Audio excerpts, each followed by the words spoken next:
È incredibile che a pochi mesi dalle elezioni regionali si continui a parlare del terzo mandato e della poltrona di Zaia.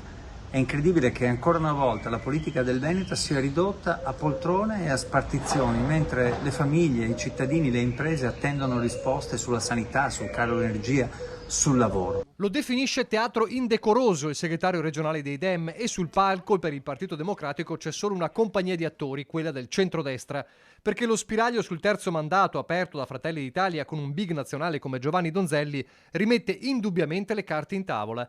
E mentre Matteo Salvini si affretta a dire che una modifica della norma blocca mandati è possibile entro l'autunno, ma bisogna fare presto, il centro-sinistra si rivolta contro un'ipotesi che aveva, come tutti, evidentemente accantonato dopo il pronunciamento della consulta. Zaia continua a rimanere malinconicamente aggrappato alla sua poltrona, ma di mandati ne ha già fatti 3, anche se la legge ne prevede 2, come ha detto recentemente la Corte Costituzionale, e oggi vorrebbe fare il 4. È davvero incredibile. È giusto invece che al più presto si fissi la data delle elezioni e che la parola venga restituita ai cittadini del Veneto. Sullo sfondo c'è un risico politico non da poco. C'è chi legge nell'apertura dei meloniali la necessità di accontentare la Lega in Veneto, Friuli Venezia Giulia e Provincia di Trento in cambio della Lombardia.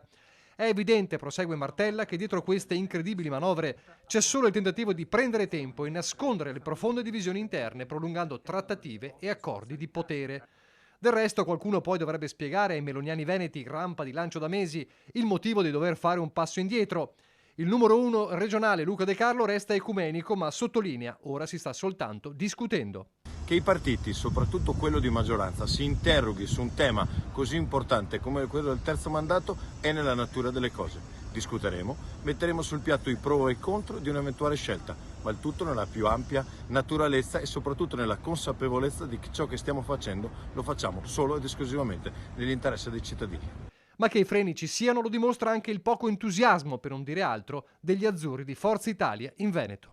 Io ritengo che un limite ai mandati sia stato fatto nei tempi, un po' di anni fa, nessuno mai l'ha messo in discussione, anzi lo stesso Presidente Zaia in più di qualche occasione nel passato ha detto che il limite dei mandati era giusto e doveroso, e quando il contesto ritorna per una discussione quasi personalistica, la gente non lo capisce. I problemi sono tantissimi. Io credo che continuare su questo dibattito sia anche nauseante.